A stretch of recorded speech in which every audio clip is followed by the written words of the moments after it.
The Clegane Bowl is back on, and we're pretty sure that means all bets are off for one of our favorite book characters. You want some spoilers? I'll give you some spoilers. I love giving you spoilers on Nerdist News.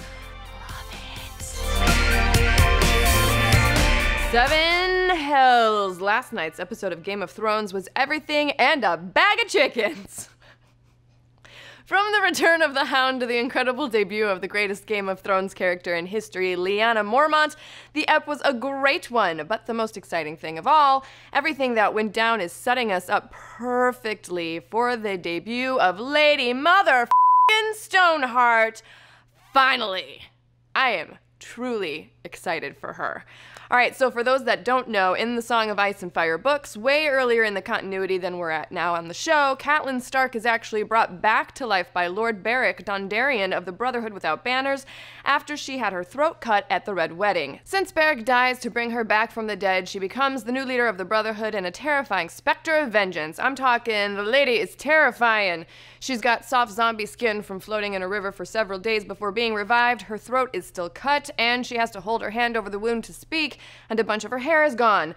She and the Brotherhood basically set about hanging people left and right, whoever she deems to have wronged her family. This includes literally anyone who could possibly be tied to the Lannisters. Now we'd basically given up hope that Lady Stoneheart would ever arrive on the show once her time to enter the story had more or less passed, similar to how we'd given up on ever seeing Cold Hands, the mysterious hooded good guy White Walker who saves Bran a few times in the books. But just as Cold Hands finally made his appearance last week and revealed himself to be Benjen Stark, it's starting to look like the good lady might just do the same when the show comes back next Sunday, and here's the evidence. First off, when last we saw the Brotherhood, they were by no means slaughtering tribes of innocent people just for believing in different gods than they do. In the books, when Stoneheart takes over, a major point is made that she turns the group more violent and militant overall, much to the dismay of their resident Red Priest, Thoros of Myr. Not only that, her trademark is hanging people, and what happened to everyone's favorite hippie septum and nothing more than a glorified cameo Ian McShane? Boom, baby! You got yourself hanged! That's what you get for smiling and being happy on this show. So we're guessing that when Sandor Clegane goes all Rambo on the Brotherhood Without Banners next week, he's going to get a rude awakening from their new leader, Lady Stoneheart. But will she hang the Hound? Doubt it. It was hard to say for sure, but it certainly looks like Sandor's hippie pals might be somewhere near the Riverlands where a big old battle is about to take place between Lady Stoneheart's uncle, the Blackfish, and a number of people on her kill list, like the Freys and Oathbreakers, Jaime Lannister and Brienne of Tarth. Oh, and the Boltons. Probably, and her daughter Sansa, and sort of son Jon Snow, and like basically every other character we've ever met. And hey, the Hound's gotta wind up over that way too, because he'll need someone to bring him back to King's Landing for the Clegane Bowl!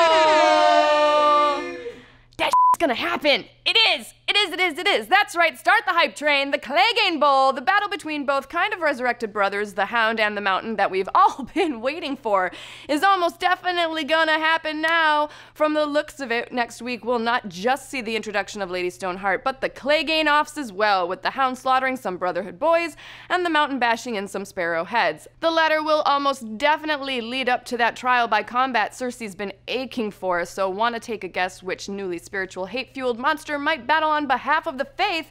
Yeah, baby! Clegane Bowl! Total hype.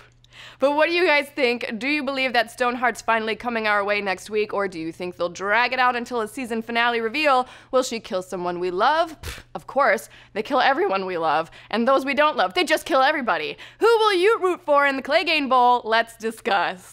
Need more gaming and throning? Then check out All Kings Considered, where resident thronies Alicia Lutz and Kyle Anderson break down the whole episode and take your questions live on Facebook. Also, Bloodworks is back! Yes, like the Hound himself, Scott Ian has returned to give us a behind-the-scenes look at the practical effects it takes to bring Westeros to life. And a special shout out to all you folks that showed up to my AwesomeCon panel this weekend, where my writing partner Erica Lewis and I unveiled our new comic book, Firebrand, The Initiation of Natalie Prisano. It's got witches, ancient evils, love triangles on top of love triangles. Look for it later in 2016, and make sure and check out Nerdist.com to find out all about it. And thanks!